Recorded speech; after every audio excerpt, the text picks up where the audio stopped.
Howdy y'all, Christi here, Little Salty Homesteader. Welcome back to my YouTube channel. I am here today planting out some of the very first root crops for my fall and winter vegetable garden here in the North Texas area. Before I get started planting, I'm going to give you guys a little bit of information about planting root vegetables and then a little bit of information about each of the varieties that I am planting. So just some notes for growing root crops. Sorry, there's a bee right here. So some notes for growing root crops. You want to direct sow your seeds into loose, well draining soil. You don't want to transplant because that could disrupt the growth of those roots that are going to eventually bulb up and give you the vegetables that you're going to then bring into the house and want to eat. So direct sowing is typically best. You'll want to utilize fertilizers that are high in phosphorus and potassium rather than nitrogen, because phosphorus and potassium are better for healthy root growth, whereas nitrogen boosts the green leafy growth. Additionally, whenever you plant your seeds, because you're direct sowing, you'll want to plant them at a depth that is 2 times the size of the seed. So let me pull one out of one of these packets and I'll attempt to explain what the heck that means, because when I hear that, that sounds like calculus. All right, so I have some turnip seeds here, and let's see if I can just get one. They're very, very small.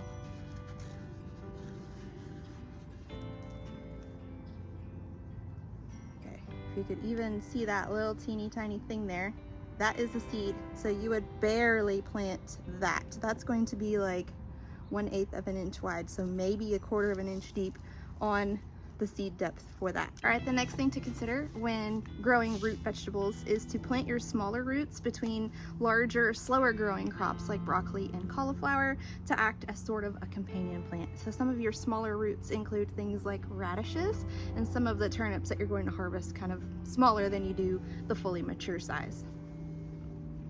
And then, of course, root vegetables tend to thrive better in full sun compared to part sun or even the shade. All right, so outside of that, in theory, growing root vegetables is relatively easy. I have this bed back here where I'm going to be sowing some seeds today, and I have it amended. Last week I added compost and like an all-purpose vegetable fertilizer and some blood meal.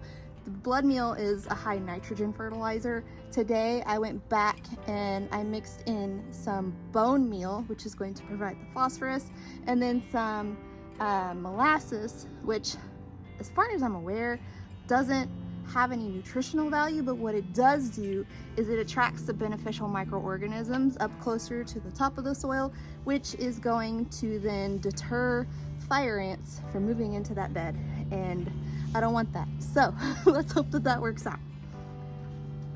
All right, so this is not a root vegetable, but it is a direct sown crop that I'm going to be sowing today, and that is early purple sprouting broccoli. This is an heirloom broccoli, of course, that hails from the UK, and it is bred for overwintering. It produces purple broccoli sprouts in the spring, as you can see there, and it grows slowly through the winter. It is very frost hardy and can be grown in containers if the container is deep enough.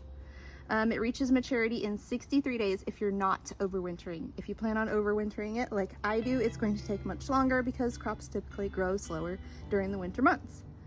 It can be direct sown or transplanted. Again, I am direct sowing today. You plant it in full sun in moist, well-draining soil, and it is excellent steamed, roasted, or stir-fried. All right, on to the root crops. I am growing a ton of radishes, or I'm going to plant a ton of radishes.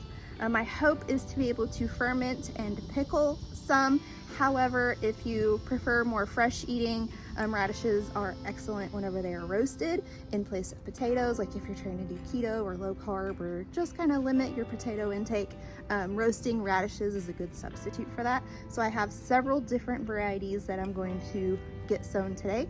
The first is Cherry Belle, and this is the typical red radish that you would find in the grocery store with the crisp white interior. This is an heirloom variety with 3/4 inch to 1 inch diameter roots. It can be grown in containers. It is frost tolerant, reaches maturity in 24 days, so very fast growing. It is used in salads, sandwiches, and snack trays. Can also be fermented, pickled, or roasted, like I mentioned. And you want to direct sow into moist, well-draining soil in full sun.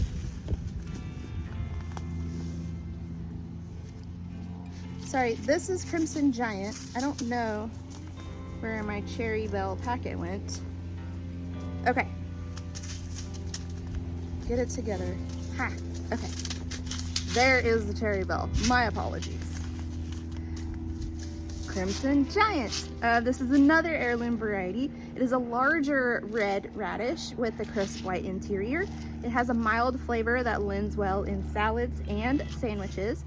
These grow to 1.5 inch to 2 inches in diameter, so these are twice the size of those Cherry Bells.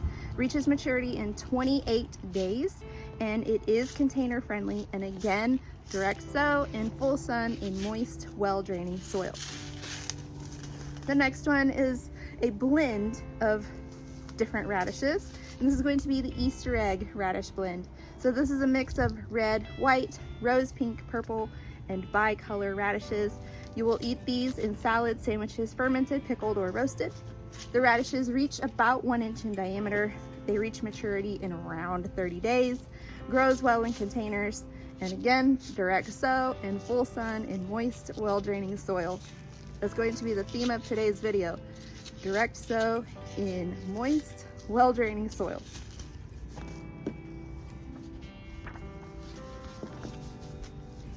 The next variety is going to be French breakfast radish.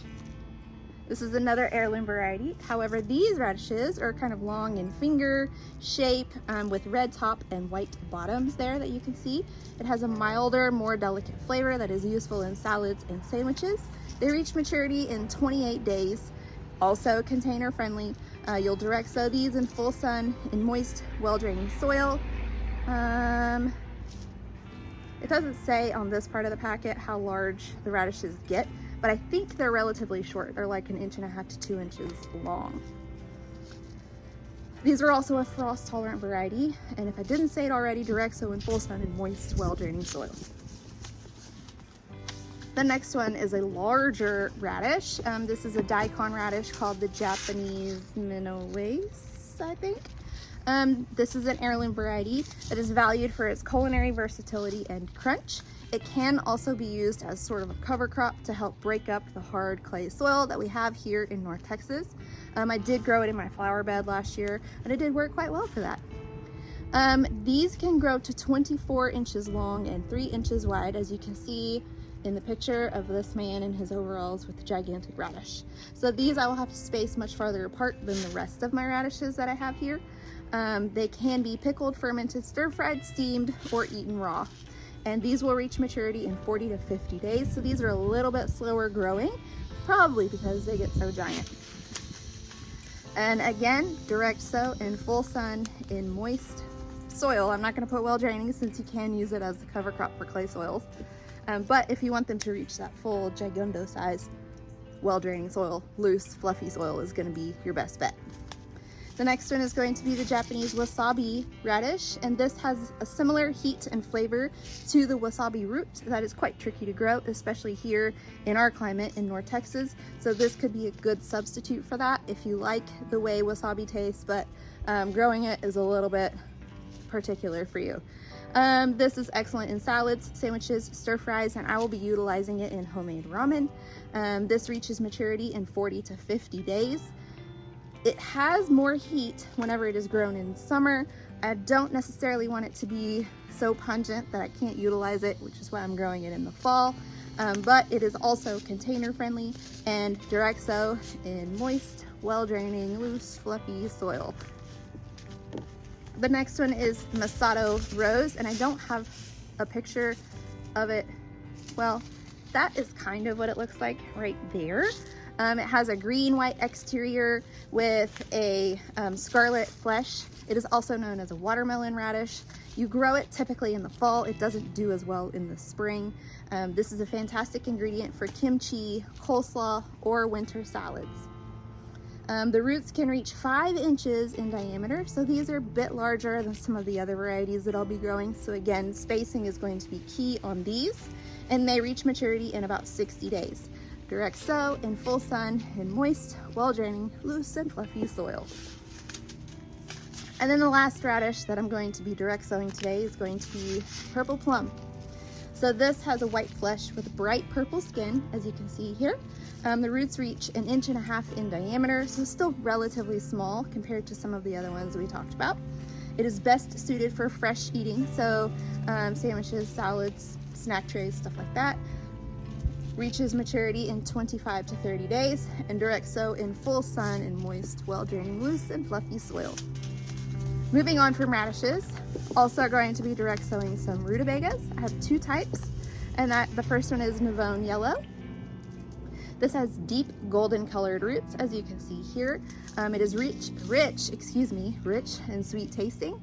Excellent when roasted, sauteed, baked, fried, boiled, mashed, added to soups, casseroles, and stews. So this is a multi-purpose root vegetable that most folks should probably try to put into their gardens.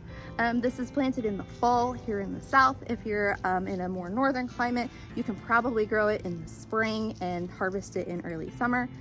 Direct sow in full sun in moist, well-draining soil. I could not find a days to maturity for this variety, so you know, maybe whenever I pull the other one, I'll pull this one. We'll see. The next variety is going to be American Purple Top Rutabaga. So this is probably a lot like the ones that you see in the grocery store produce section. Large 5 to 6 inch roots with yellow white skin and purple crowns. This is an heirloom variety. The flavor of rutabagas and most of these root vegetables is going to be enhanced by the frost. It's going to become a little bit sweeter, a little bit more delicate. And this versatile root crop has the best flavor whenever it is cooked. It reaches maturity in 80 to 120 days, and you will direct sow in full sun in moist, well-draining, loose and fluffy soil. And then I have 2 types of turnips that I'm going to be direct sowing today. The first one is going to be Purple Top White Globe. This is an heirloom variety that is typically eaten fresh, roasted, or used like potatoes. The inspiration for jack-o'-lanterns actually comes from an old Irish tradition of putting lit embers in hollowed out turnips, much like these guys. I thought that was a cool bit of history information. And it reaches maturity in 50 days. These can withstand a light frost, but if it's going to be super cold, you will want to protect them. Direct sow in full sun in moist, well-draining, loose and fluffy soil. And then the very last turnip variety is going to be White Egg, which there's not a picture of on this packet, unfortunately. These are an open pollinated variety that are popular to grow here in the south. They have egg-shaped roots. They are a versatile root vegetable that can be used like a potato. They reach maturity in about 50 days. And again, you're going to direct sow in full sun, in moist, well-draining, loose and fluffy soil. Say it with me now. Outside of direct sowing all of these, today is also the very last succession sowing date for some of the brassica varieties that I have already succession sown 2 other times. So those are going to include Aspa broccoli, Green Magic broccoli, Yod Pha Chinese broccoli, Twister hybrid cauliflower, De Purple hybrid cauliflower, Hilton Chinese cabbage, Red Jewel cabbage, and Stonehead cabbage. If you're interested in any of the growing information on those, my very first fall vegetable garden seed starting video for this year has all kinds of info on all of those varieties. For now, I'm going to turn the camera around, get a little bit closer to that bed, and start planting these guys out. I do have labels for everything, so hopefully I won't forget what I planted where. Let's hope that these hold out throughout the season, or at least until I get some of this stuff harvested.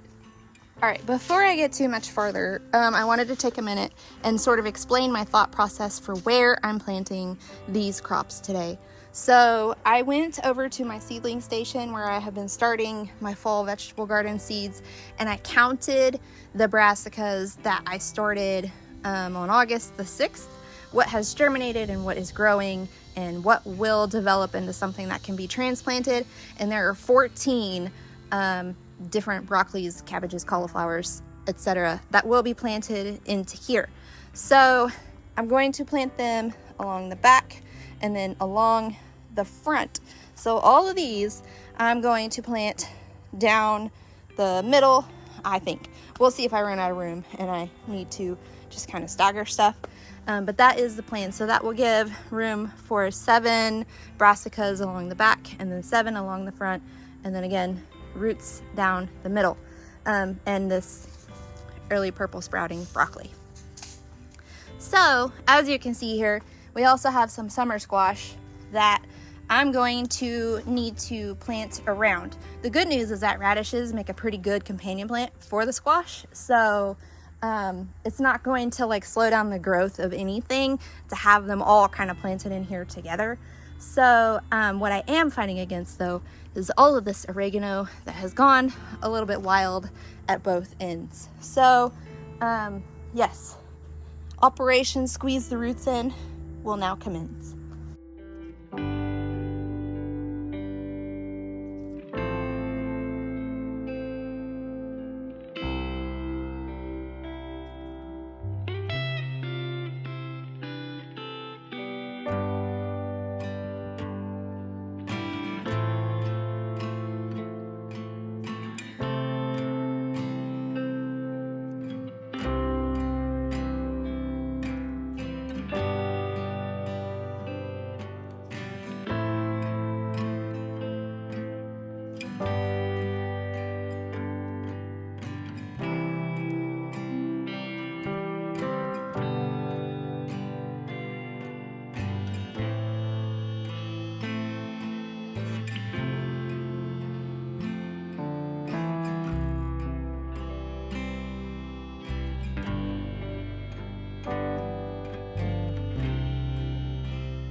All right, so if I am a successful gardener this fall and winter season with these root vegetables, this bed will start to fill in relatively quickly.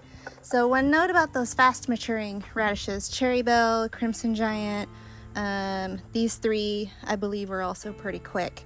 So these will be done within a month after they sprout, which will clear up some room for those brassicas that need to be transplanted in here.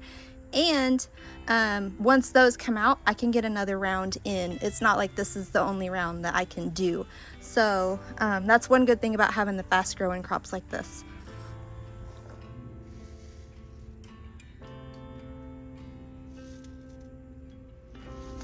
Alright, that's all I have for you guys for this video. There's a ton more fall and winter garden content coming, so please stay on the lookout for that. Hit the like, notification bell, subscribe, all those different YouTube buttons.